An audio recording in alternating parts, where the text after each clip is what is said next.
will directly welcome sir to this program, sir. I'm very happy to be here on this platform where the basic purpose is to give the real practical knowledge from the bedside of the patient, which will end in a clear-cut prescription. We very well know that most of us are learning Ayurvedic clinical medicine, modern clinical medicine, clinical methods, and we know the phalasrutis of yogas, and we know how to write the prescription. We know so many medicines, but there are certain gaps. The gaps in the sense, once the patient is leaving the consulting room, we will think that, oh, I could have written that medicine. Oh, I could have thought about another treatment.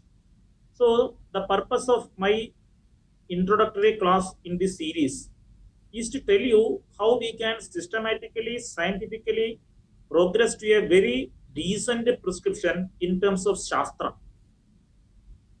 Every patient coming to us is coming with a product. That product is called disease. Roga is the karya. There are multiple karanas for this karya, and patients will be telling their symptoms according to their priority. So, as a teacher who is teaching the students, and as a clinician who is working with the patients, and as a humble student who is still trying to study the Roga Nidan and Kaya Chikitsa, even though I have the post graduation, I am sharing my experiences. First of all, be a humble listener to the patient. As soon as the patient is showing the report of increased uric acid, you very well know it will be a case of gout arthritis. Wherever there is hyperuricemia, the result will show 7 milligram serum uric acid, 8 milligram serum uric acid, or even 10 plus. You very well know there is no doubt it is gout arthritis.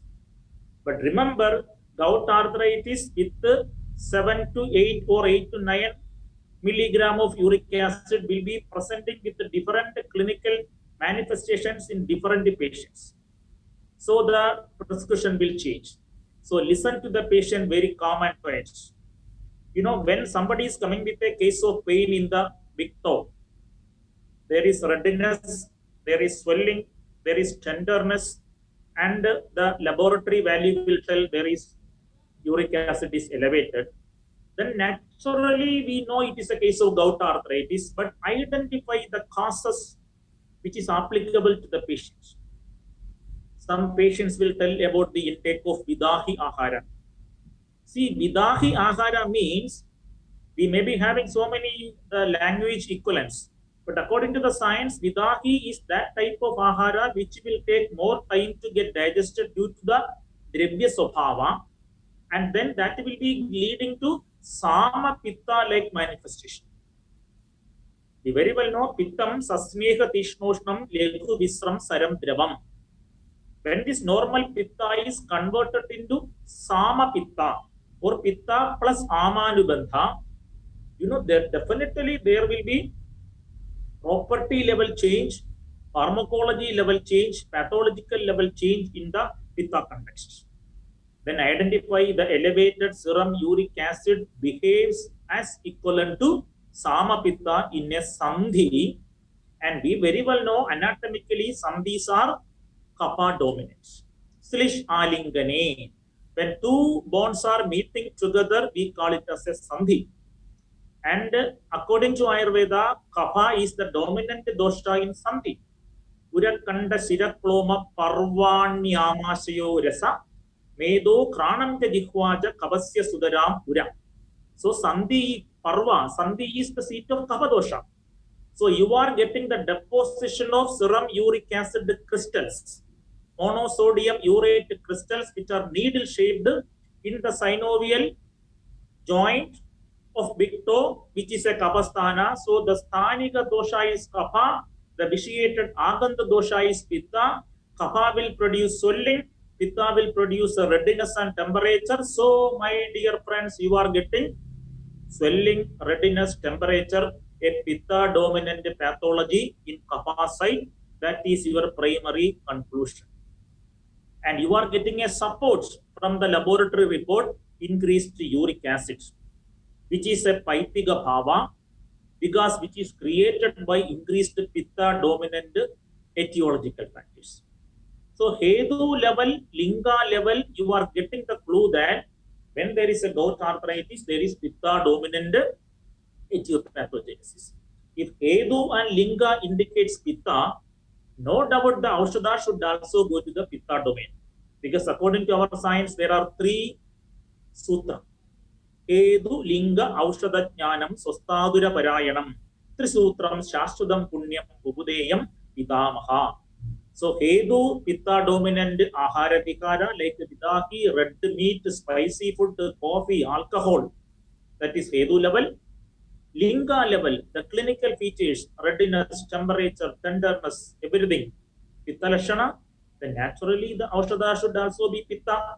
So we will naturally go for a Pitta Shodhana because uric acid is elevated to bring down the dosha. Prabhude Shodhanam Tati, from 10 milligram it should come to the 6. Then you have to do a Pitta Shodhana. And you very well know when there is Pitta Shodhana. Am I audible? Somebody is messaging that there is no audio. Yes, sir, you're audible. Then why these messages? Please control, it will confuse me. I think I am audible. Okay, sir. Okay, you try to answer such questions, okay? See, the thing is, then there is a Pitta elevation. Naturally, you have to do Virejana. Because Virejana will do Pitta Shuddhi and Virejana will do Rekta Shuddhi. So you will take the pen and write Abhibhakti Churna, Trivir Churna, something like that, 20 gram with honey for a Virejana. By Abhibhakti Churna you selected, it is Kapha Pitta. You have to do the Ruksha Virejana because Kapha Pitta both are Snigdha. So Ruksha Virejana, Churna Virejana. Then Pitta Shamana, Trivir Churnam, Abhibhakti Churnam both are good. Identify the yoga, fix the dose 20 gram approximately, 20-25 gram. Then you will be getting a Virejana, Pitta Shuddhi, which may lead to the gradual decrease in the concentration of Sama Pitta. And once the Pitta dosha is getting down, naturally you will see there will be systematic reduction of the uric acid as well as reduction in the symptomatology. You can see the raga, that is readiness, is coming down. You can see the shula is coming down. Then you can apply external treatments like the lepana. Because when you see the Vadarekta, Padayor Moolamastaya, Kadajit Hastayoravi, Akhoriva Visham Kruddham, Krishnam Dekam Prathamadi, then Pada Moola is Vitto, and Vadarekta, Uttana stage, the primary treatment is Lepana. Uttanam, Lebana, Abhyanga, Parishega, Avagahane. So every time I am telling a classical reference to support the clinical point. Because we should feel that there is less gap or no gap between theory and practice. Okay. So Uttana Vadarekta, the primary treatment is Lepana. So identify Jadamayadi Churna because Pitta Shamanam. Jadamayadi Lepana can be done externally. Never go to the Taila Prayoga like Pinna Taila. No, because there is swelling, Kapanipandam. So if you are applying the oil in the very primary stage, the underlying kapha will increase by the Snigdha Guna. So select Ruksha Lepana because both the kapha pittas are Snigdha.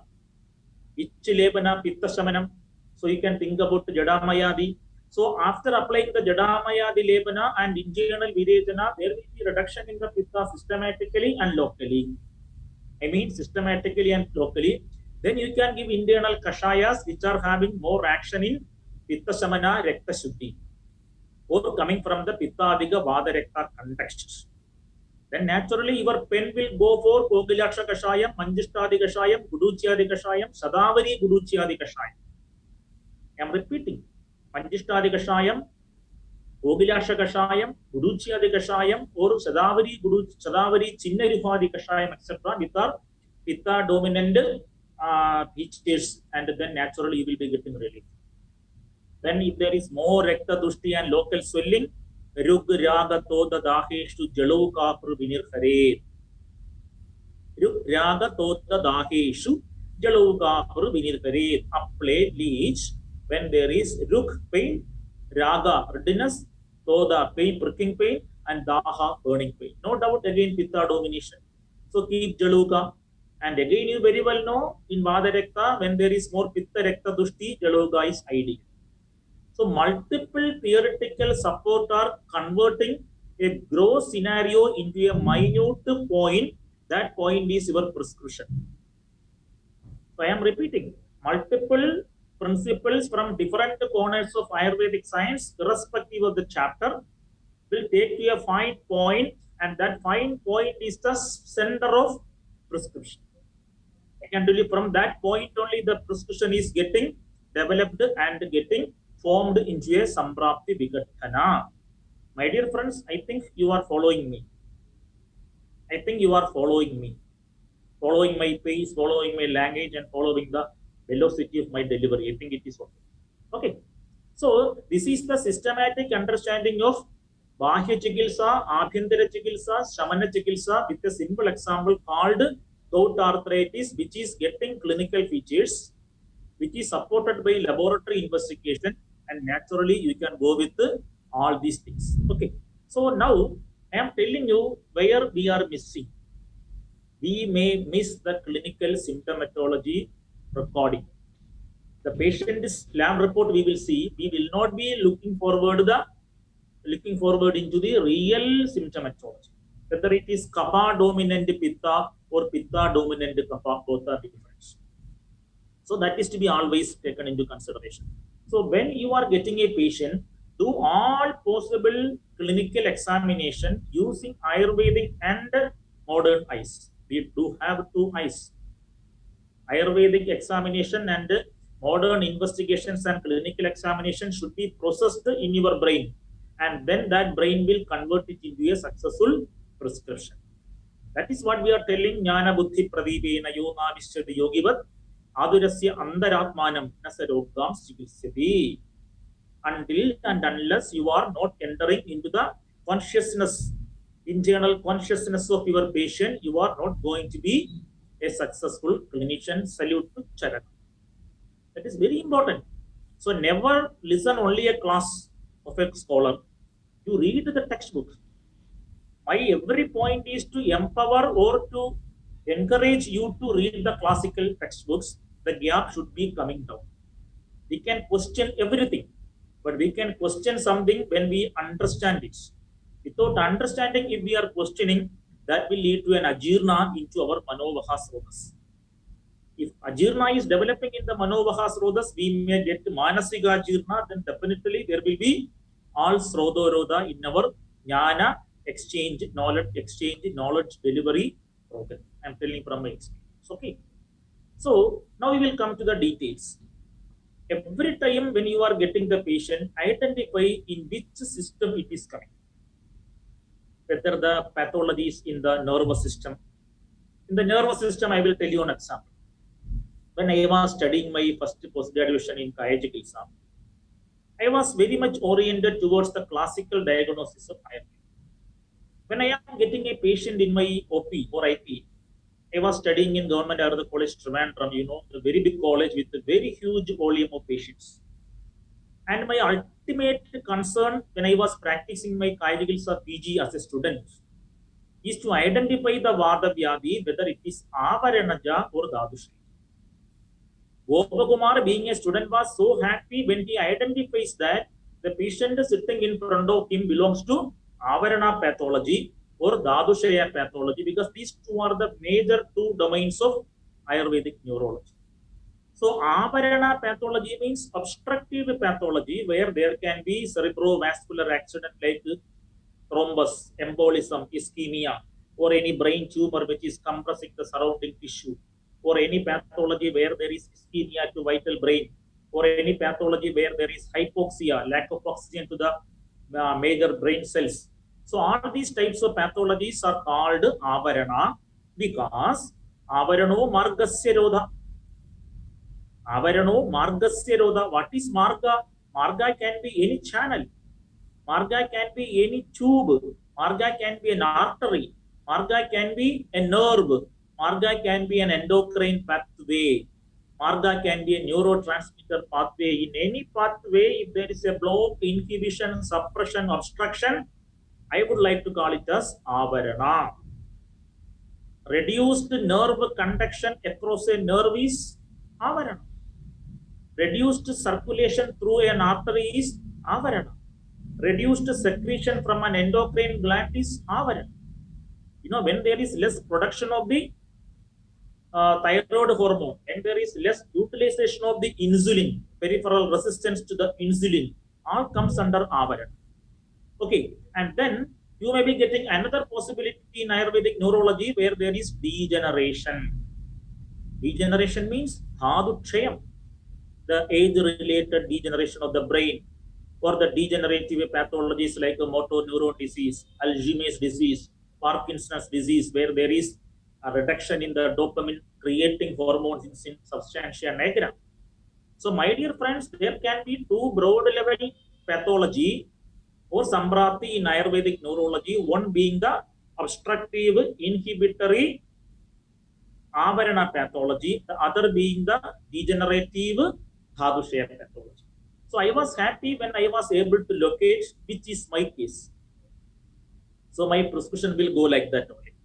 If there is an avarana pathology, say for example, there is a thrombus, there is a block in a particular vessel supplying the brain, then I will naturally think about Ashtavargam Kashayam at that time. You know what is Ashtavargam Kashayam?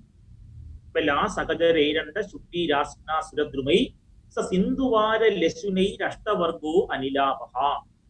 You know, Bela Sakajara Eranda Shundi Rasna Suradruma Sindhuvara Lesuna. All 8 drugs are Ushna Tishna drugs, which are Kapha Vada Shamana. Kapha Vada Shamana means Kapha Shamanam and making Vada normal. When there is a samsarga of Kapha Vada, Kapha will be dominant, then Kapha will obstruct Vada, then Vada cannot move freely. So when I am prescribing Ashtavargam with Lesuna, with Chundi, with Suradaru, then naturally the Kapha component will be removed gradually and then Vada will become normal. So obstructive pathology, I will think about Ashtavargam. On the other side, if I am getting a pathology where there is degeneration due to a neuron pathology, there is muscle wasting. The muscle mass is coming down. The muscle bulk is coming down due to the denervation or a neurological pathology. I will select a Brahmana drug. Example, Maharasnadi Kashayam, Vidaryadi Kashayam, something like that. So, Ashtavargam and Vidaryadi were on two sides. Ashtavarga, I will prescribe in obstructive avarana pathologies of nervous system, and Vidaryadi, I will prescribe in the Dhadushaya degenerated conditions of neurology. This was my understanding, and it was well supported by the principles. So I was used to ask my teachers at the time when I was a PG student, sir, if you are going to write Ashtavargam and Vidaryadi based on Avarana and Dhadushaya, why you are learning all the modern clinical examination of neurology? Because it is not so easy to study all the neurological evaluation. You have to study the examination of sensory system, motor system, the coordination function, the cranial nerves and the reflexes, everything. So it is somewhat complicated for an average student of IIT. Then they told you how to study, but I was not completely satisfied by the explanation. But later, when I started my second post-graduation in Roga Nidana, I studied that there are two basic lesions in neurology. Basically, upper motor neuron lesion, UMNL, upper motor neuron lesion, and lower motor neuron lesion, LMNL. So, upper motor neuron lesions and lower motor lesions will be presented with distinct clinical features which can be easily identified. Example, if the lesion is in the upper motor level, there will be increased reflex. The tone of the muscle will be very high. But if the lesion is in the lower motor neuron, which connects from the spinal cord to the effector muscle, the lesion is in between this level, there will be less reflex, reduced reflex, and muscles will be undergoing wasting, and the tone will be very low. Okay, so I know it is avarana, but I know it is an avarana causing upper motor neuron lesion or lower motor neuron lesion by the clinical symptomatology and the clinical examination. Then if it is an upper motor neuron lesion, naturally I may go for a nasya karma which will be acting on the prana. If I am getting a lower motor neuron lesion, with an effector, muscle is getting wasting, muscle is getting bulkless, muscle is getting very weak with the teaching all these things. I will go for a Vasti which will be empowering the lower motor neuron. So I may go to Pakvashaya, Vada, Anilomana, Vasti Karma. So Nasya Karma, Vasti Karma are the two options available in Ayurvedic neurology. You know, Ardide, Navanam. When we discuss about the Ardida, Navanam is the Nasya. And when we discuss the very chronic old Ayurvedic Vada Vyadis, Vasti Karma Param Vidya. Vasti is Ardha Chikilsa.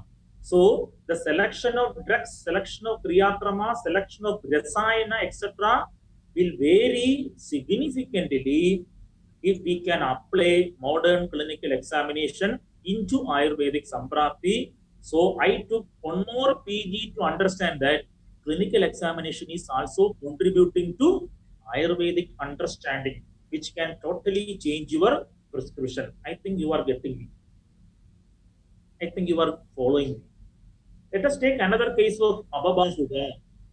Amsa Mula Stido Vayu, Sira Sangochi Tatragaha, Bahu Praspanditaharam Jenayet Yababahugam, that is what is text telling.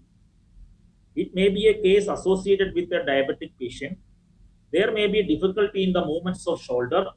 There may be periarthritis shoulder. There may be painful arc syndrome, PAS, painful arc syndrome. In all these conditions, you have to empower the soft tissues of the shoulder. Soft tissues of the shoulder means the tendons, the ligaments, the muscles, the artery, the nerve. All these are coming under the soft tissue. We can tell it as Ubadadus. I am introducing something new to you. Ubadadu Pradoshaja Vyadi. What is Ubadadu Pradoshaja Vyadi? Here Ubadadu doesn't mean the Stanya Raja according to the concept which we studied. No. Here the Ubadadu means the soft structures like Snayu, Sira, Kandara. Snayu, Sira, Kandara may represent neurological ligament or muscle tendon pathology. We very well know the rotator cuff muscles, which are very much involved in the periarthritis shoulder. Definitely the tendons will be getting inflamed at the attachment of bone. There may be neurological involvement, etc. Then what we will do? We will think about Nasya Karma. Apabhakve idam Nasyam. Why Nasya Karma, dear ones? Why Nasya Karma? You just go to the benefit of Brahmana Nasya. Brahmanam Vadaje Sule Shule Sudya Varte Surakshaye Nasasya Bhage Vaksange Kritra Bodhe Apabahuge, clearly mentioned. Then Ayurveda told Apabhakve idam Nasyam. Then you go to the benefits of Nasya with a Panchakarma background. What is told in Nasya? Khano Nada Prasannatva Skanda Grivasya Vashtasaha Dridendriyastu Apalido Kaveyur Nasya Shilina. See, Khano Nada Prasannatva Skanda Griva Vashtasaha. See the anatomical level. Skanda means shoulder. Griva means your spine, cervical spine. Vashtas means the anterior chest. So this area is highly influenced by Nasya Karma. We very well know the movement which is getting difficult in Ababahuga due to the rotator cuff pathology, due to periarthritis pathology, especially in diabetes mellitus, etc., are affecting this Kanda, Griva, Vaksha area, the triad, where the only treatment which can influence is Nasya Karma. So if it is a Vada dominant pathology in a patient with more Vada, Dhanvantaram Thailam, Vata Pitta Kshirabala Thailam, a Kapanibandha pathology, Karpasasthyadi Thailam, Anudailam, etc. can be selected for Nasya Karma. If it is absolute degeneration, Vada Shamanam only, Brahmanam Nasyam is indicated. So now you see, Vada Vyadi Ababahuga Nidanam, Vada Vyadi Chigilsa, Ababahuga Chigilsa, Nasya Bhalasrudi, all the three we are connecting with the Charaka, Subadadu Pradoshaja Vyadi, with the modern components of rotator cuff injury, periarthritis shoulder, painful arc syndrome, and testing the movements of the shoulder joint by clinical examination, we come to a treatment design. See, now the patient came with a product of pain in the shoulder. We searched our brain into different domains of Ayurvedic classical. We went for Ayurvedic interpretation. and then we have done the clinical examination of the shoulder joint movements, etc. The painful arc we will test, how much he can lift, and all these things finally converted into a treatment procedure called Nasya. Then you may add Prasaranyadi, Gashayam, Parinada Chiryadi, Thailam, whatever you can give, Uttara, Bhakta, Grida Prayoga, etc. You can do. But all these things are not coming from irrational thinking. They are coming with the logical thinking. I always tell to my students, and I always teach myself. When I am sitting alone, I try to teach me also. It is very important that you have to always understand when there is a pathology occurring in the body, you have to think in all possible directions. Never go with a pre-decided mind. Never think with a pre-decided mind. See all the possibilities, 360 degrees of vision, then you will be getting the best possible available options in. So that is my humble request. Okay, now I will share you another case. I had a patient when I was working in Trivandrum. The patient himself was a radiologist. The patient himself was a radiologist having very sound knowledge in pathology. He came with the ERS paralysis. You know, ERS paralysis, ERB, ERS paralysis is nothing other than the paralysis which is mainly due to the axillary nerve involvement. Axillary nerve involvement. The same treatment of Nasya we have done, but here what we have done, after completing the 7 days of Marsha Nasya with Dhanvantaram Thailam 41 Avarti, I continued 21 days of Pradimarsha Nasya. You know, the small dosage, 2 Bindu Pramana Nasya, for 21 days with the same Dhanvantaram 41 Avarti was administered along with the internal Dhanvantaram Thailam Sevya Panam. Internal Dhanvantaram Thailam Sevya Panam, and the patient got very significant improvement. You know how the improvement manifested? I will tell you. The patient was not able to lift even a cup of tea. That is the initial symptom. They cannot lift a cup of tea due to the weakness of the muscles which are innervated by axillary nerve. And after some time with the Pradimarsha Nasya, I have given him an empty glass. An empty glass which contains no water, nothing. He was able to support like this and take. Then gradually he was able to lift the cup against gravity. Against gravity, that is very important. Then I have added half glass Kashayam. Then after 5, 7, 8 days, he was taking Kashayam with his glass. Then this allopathy oriented radiologist asked me, sir, what is the treatment you are doing me with the Nasya? Then I told, my dear, my Nasya is correcting your Skanda, Griva, Paksha.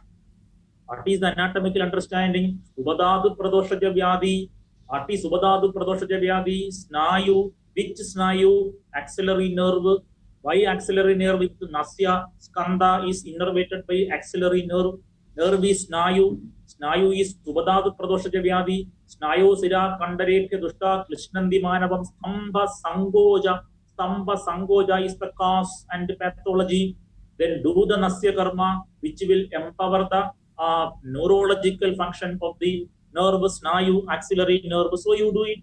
So I believe the sensory and motor function of a nerve is nothing other than Vayus Tandra Yandradara Pravartakas Cheshta Ucha Vajanam concepts. Dear ones, there is a chapter called Vata Kalakaliyam in Charaka Samhita Sutra Sanam, 12th chapter. We study all these chapters only for the examination.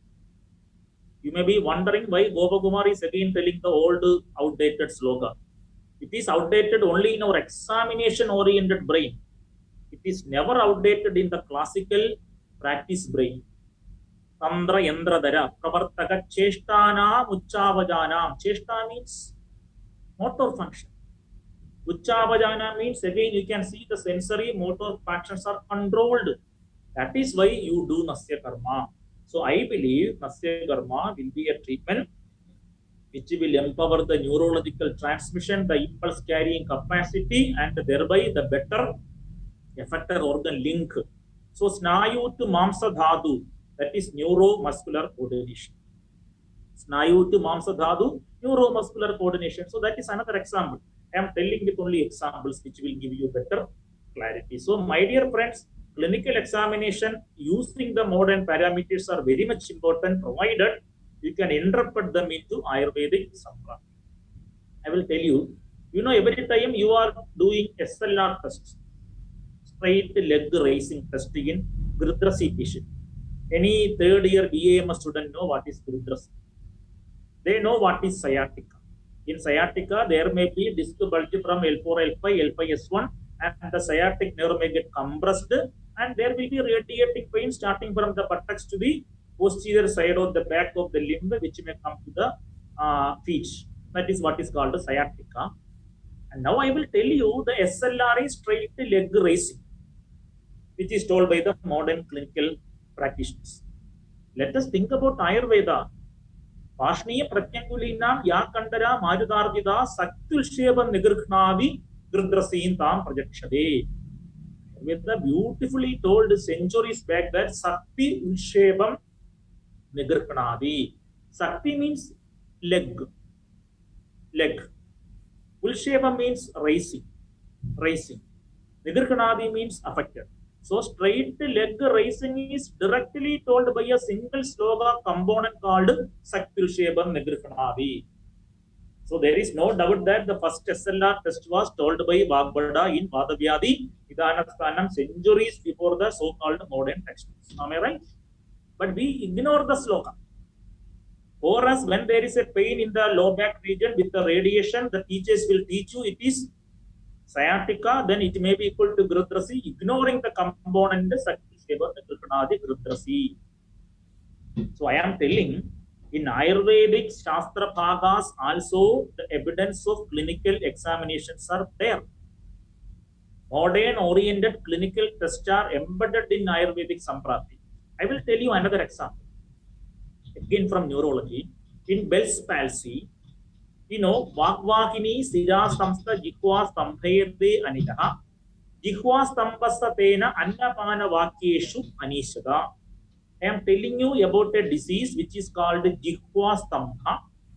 I repeat, Jihva Stambha, which is mentioned in Padavyadi, where what is happening?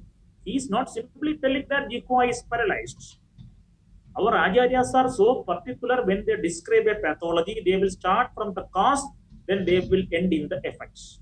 From the cause to the effect, that is what is called Samprapti. Yatha Dushtena Doshena, Yatha Cha Anuvisarpada, Nirvurti Ramayasyasya Samprapti. How the disease is originated, how it is progressing, how finally it is manifested, the route, the road, the traveling is called Samprapti. So let us come back to Jihva Stambha. What is happening? Vakvahini Sira. See the beauty. There is a Sira, there is a structure called a Sira or nerve, whatever may be Sira, which is carrying the Vak Pravarti, Vak, speech. So, Vakvahini Sira Samsta Jihva Stambhayade Anila. Anila means Vata, will do the Stambhana, paralysis of the Jihva through the Vakvahini Sira. What is the modern understanding? The intrinsic muscles of the tongue which are performing the speech. Genioglossus, styloglossus, palatoglossus, the tongue muscles, all these tongue muscles are paralyzed by Anila, Stambhayade Anila. Then it is called Jihva Stambha. Jihva Stambha Satena. By which, what is the manifestation? Anna Pana Vakyeshu Anishata. Anna Pana Vakya. Anna means solid food eating. Pana means liquid food swallowing. Vakya means difficulty in speech.